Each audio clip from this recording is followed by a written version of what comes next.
Bang tout le monde, ici Pablo de Hublot Productions. Tout d'abord, j'espère que vous allez bien. Je sais que vous êtes nombreux à vous poser la question de pourquoi faire une vidéo d'entreprise et il est temps pour moi d'y répondre en 5 bonnes raisons.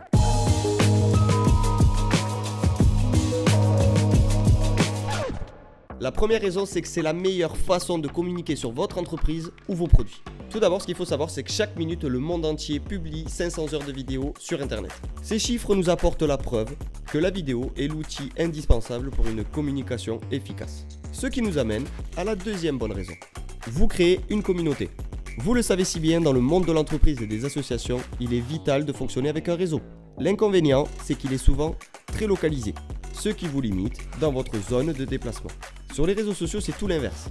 L'avantage, c'est que sans bouger de chez vous par le biais d'Internet, tout votre réseau existe déjà dans ce monde-là. Donc c'est une façon déjà très rapide de vous intégrer dans les réseaux sociaux. Prenez en compte mes propos seulement si vous êtes novice sur les réseaux sociaux. Si vous êtes déjà confirmé, tout ce genre de questions, je le sais déjà, vous vous les êtes déjà posées et vous y avez peut-être sûrement déjà répondu. Et la vidéo dans tout ça permet d'intégrer votre image, votre projet, votre entreprise dans le monde et dans le flux des vidéos des réseaux sociaux et votre réseau va vous permettre de vous créer une visibilité.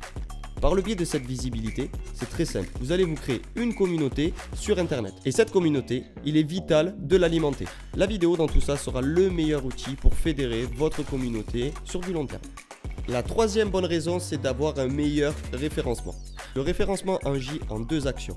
Le premier, c'est de référencer des produits catalogues sur Internet. Et le deuxième, c'est d'essayer d'être le plus proche de la première page et du premier choix que propose Google par rapport à une recherche. Par exemple, je vends des appareils photo. Je vends des appareils photo de type Canon pour n'en citer qu'un. Mon concurrent va vendre aussi du Canon et du Nikon. Mon concurrent aussi derrière va vendre du Canon et du Sony.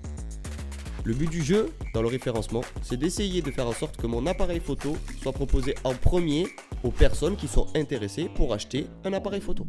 Et deuxième point, je suis vidéaste et je vais chercher à faire en sorte que mon site internet soit placé dans la première page d'une recherche Google de mes futurs éventuels prospects. Quatrième bonne raison, le recrutement. La vidéo sur Internet n'est pas uniquement conçue pour vous attirer une communauté et de nouveaux prospects. En donnant envie aux gens de venir vous rencontrer par une vidéo de qualité, vous allez pouvoir attirer dans vos entreprises des futurs salariés qualifiés et de qualité. Mais elle peut aussi enrichir votre catalogue de partenaires et, je vous le souhaite, sûrement attirer de nouveaux investisseurs. La cinquième bonne raison, c'est les économies. Dans les standards de communication, principalement sont investis des cartes de visite, des flyers, des affichages dans les galeries marchandes ou dans des villes. Et tout ça a un prix pour toucher quelque chose de local.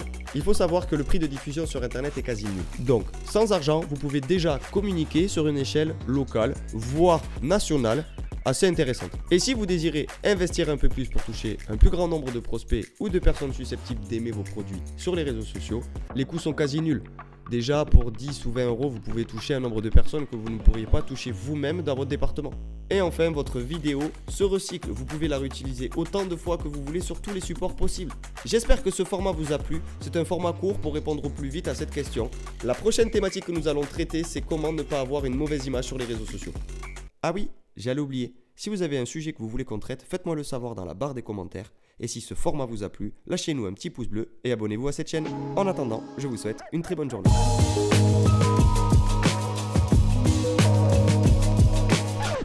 T'as coupé le micro? Je veux que t'aies ça pour le montage.